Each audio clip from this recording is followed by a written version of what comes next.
Assalamualaikum warahmatullahi wabarakatuh. Alhamdulillah anak-anak, pada kesempatan kali ini kita bisa bertemu kembali dengan Ustadz Zainal untuk membahas tentang isi dari kitab Sulam Taufik. Masih seputar tentang ibadah haji. Kalau kemarin kita sudah mempelajari tentang rukun hajinya, tentang hal-hal yang dilarang dalam pelaksanaan ibadah haji, kemudian tentang hukuman bagi orang-orang yang melanggar ketentuan-ketentuan hajinya, maka pada kali ini anak-anak, Ustadz akan membahas sedikit tentang dalilnya dan kemudian kita akan menyaksikan bersama manasik haji yang sudah terangkum dalam tayangan video yang ada di video pembelajaran ini. Sebelumnya mari kita baca Al-Fatihah kepada Rasulullah dan mengarang kitab Sulam Taufik. Bismillahirrahmanirrahim. Ila hadratin Mustafa Muhammadin sallallahu alaihi wasallam. Al-Fatihah.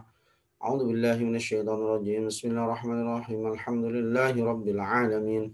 Ar-Rahmanir Rahim. Maliki yaumiddin. Iyyaka na'budu wa iyyaka nasta'in. اهدنا الصراط المستقيم صراط الذين أنعمت عليهم غير المغضوب عليهم ولا الضالين آمين.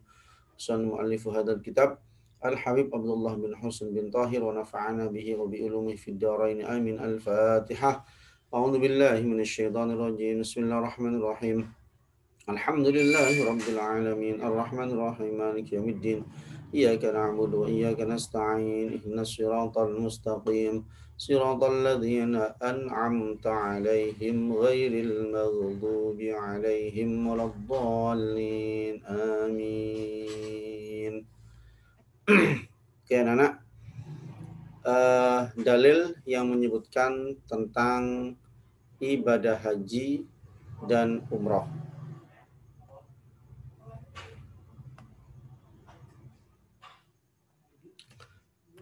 Yang pertama, Allah berfirman dalam surah Al-Baqarah ayat yang ke-158, A'udzu billahi minasyaitonir rajim. Innas safa wal marwata min sya'airillah faman hajjal baita aw i'tamara fala junaha 'alaihi ay yatawafa bihima wa man tatawwa khairan fa innallaha syakirun 'alim.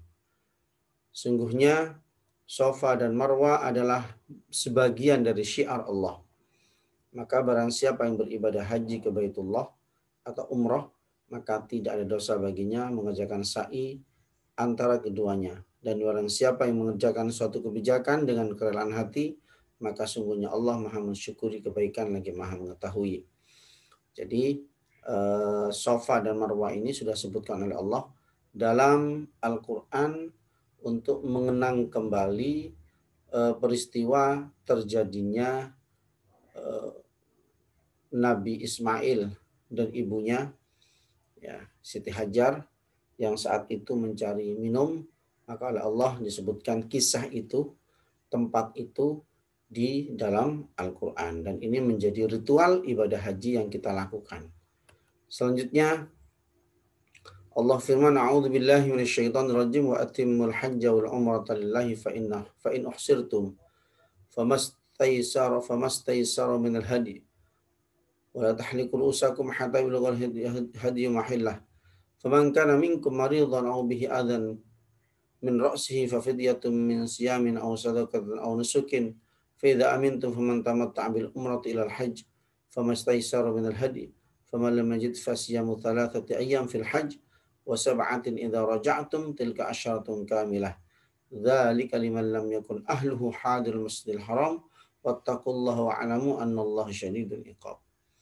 Jadi ayat ini menjelaskan tentang ibadah haji juga, dan sempurnakanlah ibadah haji dan umroh karena Allah jika kamu terkepung. Jika kamu terkepung, terhalang oleh musuh atau karena sakit, maka sembelihlah korban yang mudah dapat. Dan jangan kau mencukur kepalamu, maksudnya mencukur rambut sebelum korban sampai di tempat penyembelihannya. Jika di antara kamu yang sakit atau ada gangguan di kepalanya, lalu ia bercukur, maka wajiblah atasnya berfidyah, yaitu berpuasa atau bersedekah atau berkorban. Apabila kamu telah merasa aman, maka bagi siapa ingin mengerjakan umrah sebelum haji di dalam bulan haji, wajiblah ia menyembelih korban yang mudah dapat. Tapi jika ia tidak menemukan binatang korban atau tidak mampu, maka wajib berpuasa 3 hari dalam masa haji dan 7 hari lagi apabila kamu telah pulang kembali. Itulah 10 hari yang sempurna.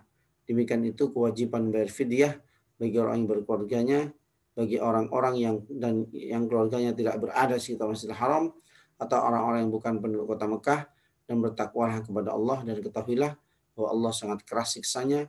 Surat Al-Baqarah ayat 196. Ada hadis yang menyebutkan juga an Abi Hurairah radhiyallahu anhu anna Rasulullah sallallahu alaihi wasallam qala al umratu ilal umrah kafaratun lima bainahuma.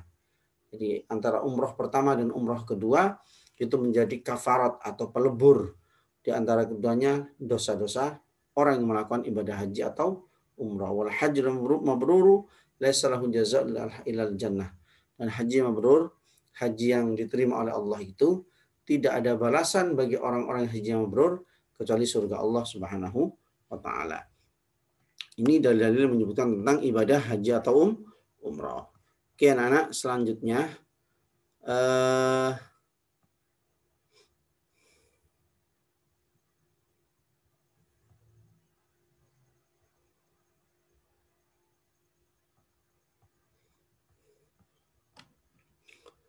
kita akan menyaksikan bersama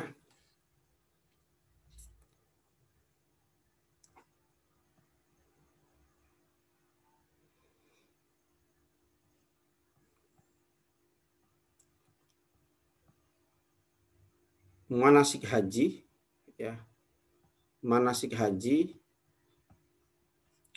Bahwasanya dalam haji itu anak-anak ada istilah haji tamattu, haji ifrad, ya, haji tamattu, haji ifrad, haji kiron. Nah, yang ingin Ustadz sampaikan pada kesempatan kali ini adalah tentang haji kiron yang seringkali dilakukan oleh jamaah Indonesia, gitu ya, oleh jamaah Indonesia.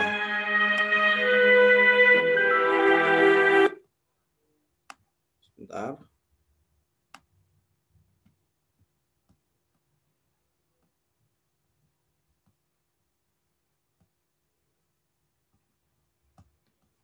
Mari kita saksikan bersama. Ini ada panduan yang lengkap.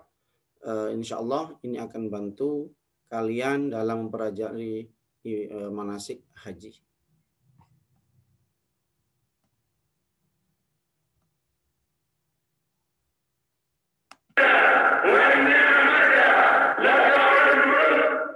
Ibadah haji sebagai rukun Islam kelima wajib dilakukan bagi mereka yang punya kemampuan, baik fisik maupun harta atau biaya untuk perjalanannya. Haji itu sendiri terbagi 3 macam, yaitu haji tamattu, haji kiron, dan haji ifrad.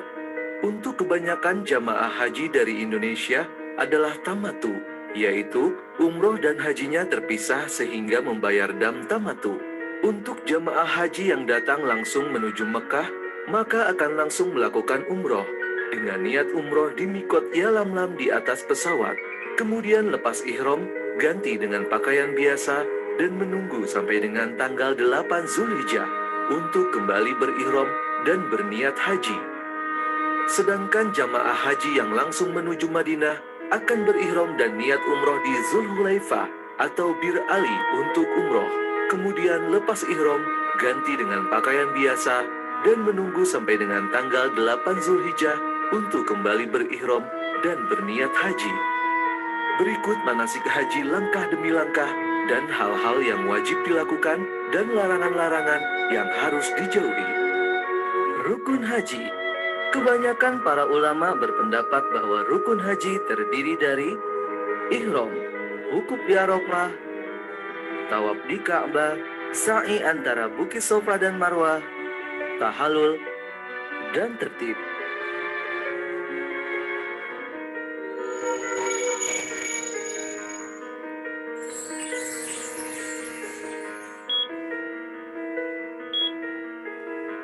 Tanggal 8 Zulhijjah, pagi hari di pemondokan ihram. Pagi hari setelah sarapan sebelum memakai ihram, lakukanlah persiapan dengan bersih-bersih diri, seperti menggunting kuku, merapikan rambut, kemudian mandi seperti mandi junub. Setelah itu, pakailah wewangian di badan, bukan di pakaian ihram. Pakailah kembali kain ihram yang terdiri dari 2 helai yang bersih. Jangan lupa, kenakan sabuk agar kuat dan nyaman. Kenakan sandal atau alas kaki yang tidak menutup mata kaki. Diperbolehkan mengenakan kacamata, jam tangan, atau alat pendengaran, namun dilarang menutup kepala dengan benda yang melekat seperti topi, namun payung diperbolehkan. Untuk wanita, cukup mengenakan mukena sholat, warnanya apa saja, namun lebih utama yang putih. Menutup aurat dan tidak menampakkan bentuk tubuh, serta tidak diperbolehkan menutup muka dan mengenakan kaos tangan. Setelah itu berniat haji. Labbaik Allahumma hajjan, nawaitul hajja, wa ahramtu bihi lillahi ta'ala. Dan perbanyaklah talbiyah. Labbaik Allahumma labbaik, labbaik la syarika laka labbaik, innal hamda wan ni'mata laka wal mulk la syarika lak.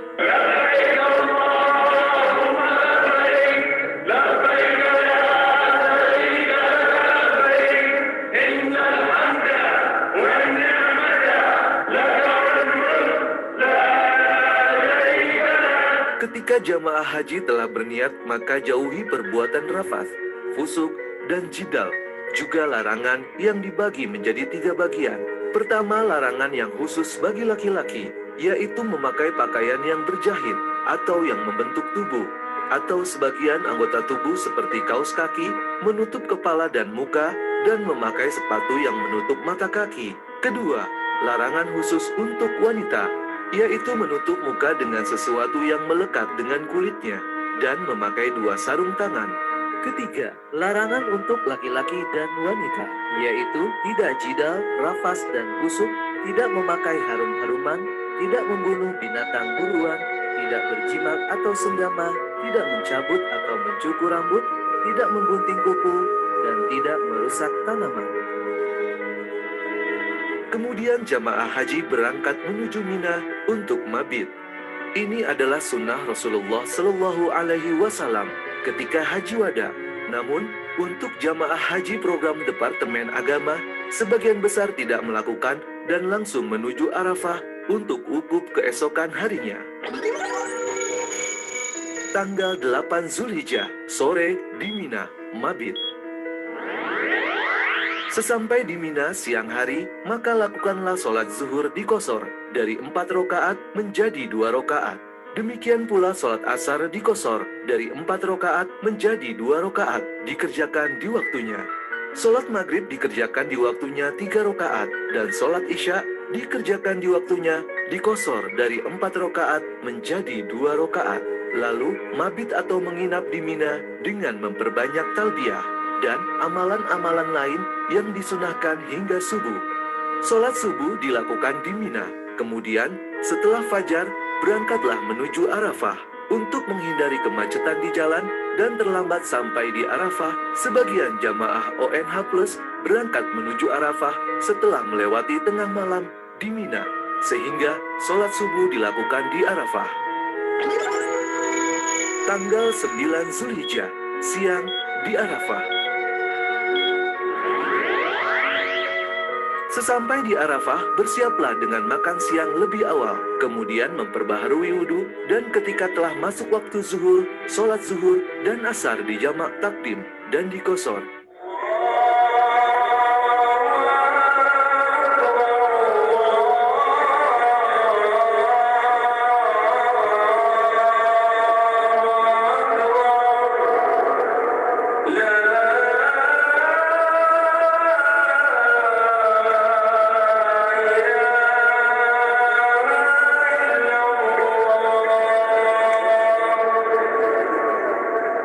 Sholat zuhur dikerjakan 2 rakaat, kemudian qomat, dilanjutkan sholat asar 2 rakaat. Di tenda-tenda jamaah haji akan dibagi menjadi beberapa kelompok, dan masing-masing kelompok dipimpin oleh ketua kelompoknya atau ustadz yang setelah sholat dilanjutkan dengan khutbah Arafah. Setelah itu berdiamlah atau wukuf.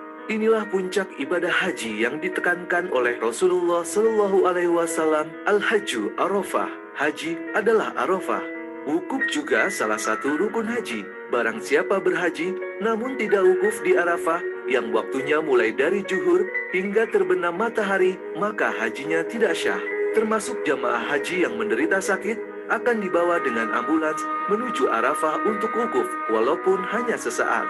Allah Subhanahu wa Ta'ala membanggakan kepada para malaikat di hari Arafah yang turun ke langit dunia, bagaimana tunduk dan patuhnya umat manusia bersimpuh dengan pakaian lusuh, memohon ampunan dosa kepada Allah Subhanahu wa Ta'ala. Dan Allah telah berjanji di hari ini, barang siapa yang memohon ampun, maka akan diampuni, dan barang siapa yang berdoa, maka doanya akan dikabulkan. Subhanallah. Manfaatkanlah waktu yang sangat berharga ini untuk berdoa dan bertafakur, dan jauhi pekerjaan yang sia-sia, seperti mengobrol, tidur, bahkan berjalan-jalan mencari sanak keluarga. Karena hari Arafah sangat mahal dan penting untuk disia-siakan. Semoga Allah memberikan kekuatan dan kesehatan kepada jamaah haji agar dapat memanfaatkan waktu yang sangat indah ini ketika berada di Arafah. Menjelang maghrib ketika matahari akan terbenam, keluarlah dari tenda dan menghadap kiblat dengan mengangkat kedua tangan dan berdoalah. Tanggal 9 Zulhijjah, malam di Musdalifah mabit.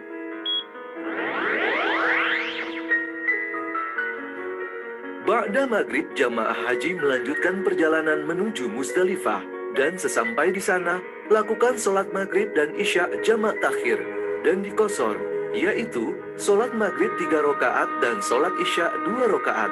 Dikerjakan waktu isya, usahakan untuk sholat di Masjid Masyaril Haram. Yang dikerjakan di Musdalifah adalah mabit, atau bermalam dan beristirahat. Dan sebagian ada pula yang mencari batu kerikil yang akan digunakan melempar jumroh keesokan harinya. Kemudian, sholat subuh juga dilakukan di Musdalifah. Setelah sholat, berdoa dan perbanyak zikir. Kemudian, perjalanan dilanjutkan menuju Mina.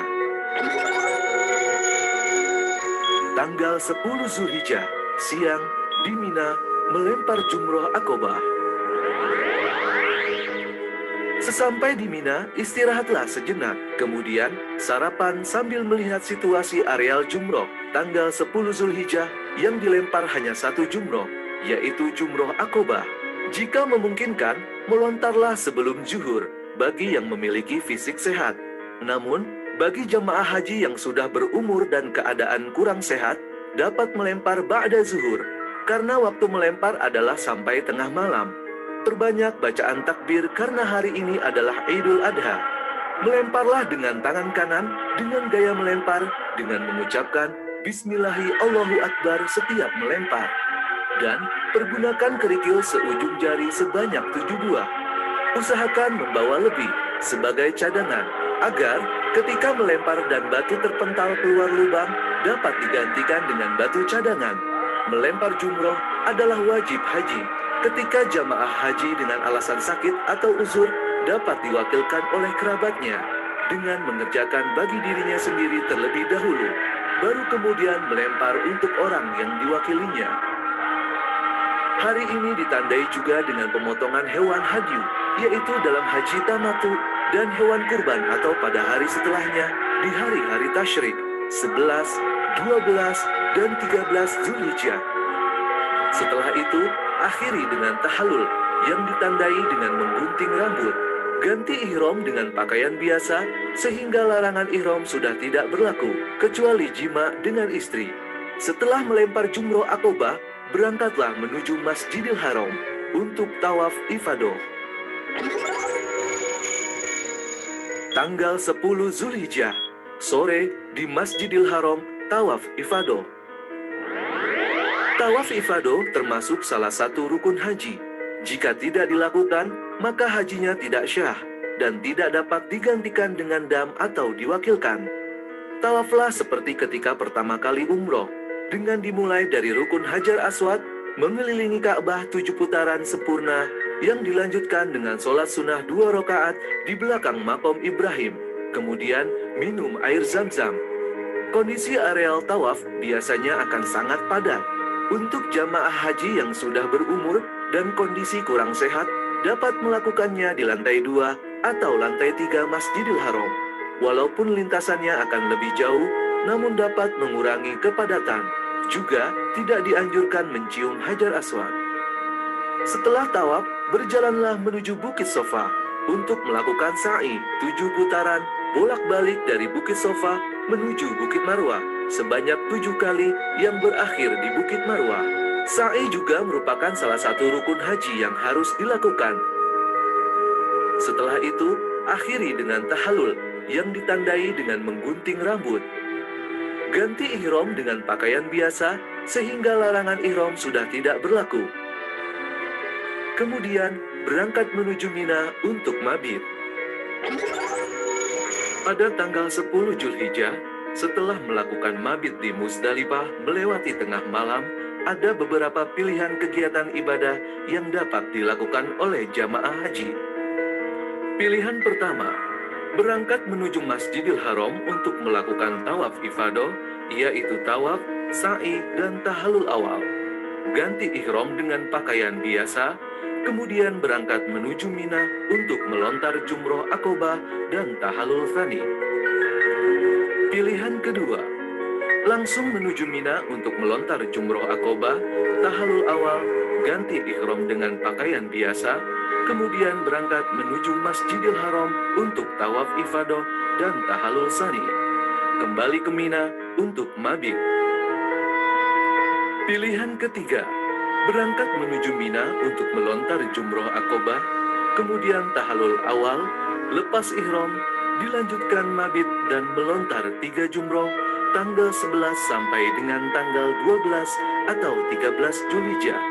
Baru kemudian menuju Masjidil Haram untuk tawaf ifadah dan tahallul tsani. Tanggal 11 Zulhijjah di Mina melempar 3 jumroh, ula, wusta, dan Aqobah. Sholat subuh di Mina kemudian isi kegiatan dengan amalan-amalan yang disunahkan oleh Rasulullah Shallallahu Alaihi Wasallam seperti mengaji, zikir, dan lain-lain. Persiapkan batu kerikil minimal 21 batu, ditambah cadangan jika terpental keluar lubang tempat jumroh. Makan siang di awal waktu, kemudian sholat zuhur diqosor dari 4 rakaat menjadi 2 rakaat. Kemudian berangkat menuju jumroh ula, lalu lemparlah dengan 7 batu kerikil dengan membaca Bismillahi Allahu Akbar tiap kali melempar. Setelah itu, menuju jumroh wusta, lakukan hal yang sama dengan melempar 7 batu. Yang terakhir, menuju jumroh Aqobah, juga dengan melempar 7 batu kerikil. Untuk jamaah haji yang sakit atau uzur, dapat diwakilkan dengan kerabatnya, dengan syarat kerjakan melempar untuk diri sendiri terlebih dahulu, baru kemudian melempar untuk orang yang diwakilinya. Kembali ke tenda masing-masing untuk mabit dan melempar keesokan hari. Selama mabit di Mina, kerjakan sholat fardu diqosor menjadi 2 rakaat, kecuali maghrib dan subuh yang dikerjakan di waktunya masing-masing. Tanggal 12 Zulhijjah di Mina melempar 3 jumroh, ula, wusta, dan Aqobah. Sholat subuh di Mina kemudian isi kegiatan dengan amalan-amalan yang mendekatkan kita kepada Allah Subhanahu wa Ta'ala. Kemudian persiapkan diri untuk melempar 3 jumroh sebelum zuhur bagi jamaah haji yang nafar awal. Berangkatlah menuju jumroh ula terlebih dahulu, kemudian jumroh wusta, dan terakhir jumroh Aqobah, masing-masing dengan lemparan 7 batu kerikil. Kemudian kembali ke tenda untuk sholat zuhur diqosor menjadi 2 rakaat. Setelah itu berangkat keluar dari Mina sebelum maghrib menuju Masjidil Haram untuk tawaf wada, yaitu tawaf saja tanpa sa'i atau tawaf perpisahan. Tawaf wada hukumnya wajib bagi yang akan meninggalkan Mekah pada hari yang sama. Namun, Jika akan mukim di Mekah, maka tawaf wada dilakukan pada hari akan meninggalkan kota Mekah. Bagi jamaah haji yang nafar sani, melempar 3 jumroh dapat dilakukan ba'da zuhur, kemudian kembali ke tenda di Mina untuk kembali mabit. Tanggal 13 Zulhijjah, di Mina, melempar 3 jumroh, ula, usta, dan akobah. Untuk jamaah haji yang nafar sani, melempar 3 jumroh dilakukan sebelum zuhur. Dengan melempar jumroh ula terlebih dahulu, kemudian jumroh usta dan akobah dengan masing-masing 7 batu kerikil. Kemudian kembali ke tenda untuk sholat zuhur di Qasar, menjadi 2 rakaat. Kemudian berangkat menuju Mekah untuk tawaf wada bagi yang akan langsung meninggalkan kota Mekah, atau bagi yang mukim dilakukan pada hari ketika akan meninggalkan kota Mekah. Alhamdulillah, sempurnalah prosesi ibadah haji yang dilakukan. Saudaraku jamaah haji dan umroh yang dimuliakan Allah Subhanahu wa Ta'ala, demikian manasik haji dan umroh, langkah demi langkah. Mudah-mudahan bermanfaat dan Allah jadikan umroh yang makbul dan haji yang mabrur. Amin ya Rabbal Alamin.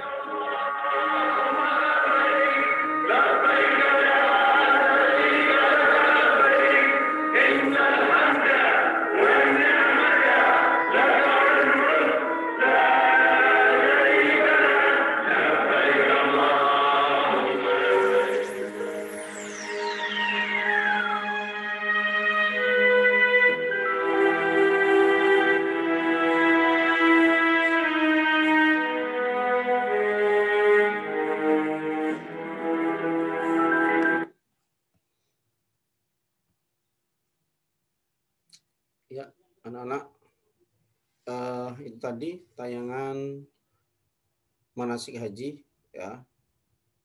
Penjelasan yang sudah Ustadz jelaskan dari sebelum-sebelumnya terangkum dalam video yang Ustadz sudah sampaikan tadi. Jazakumullah atas perhatiannya. Semoga apa yang kita bahas, yang kita pelajari bermanfaat dan membuat kita menjadi anak-anak yang paham dengan ilmu agama. Saya akhiri. Assalamualaikum warahmatullahi wabarakatuh.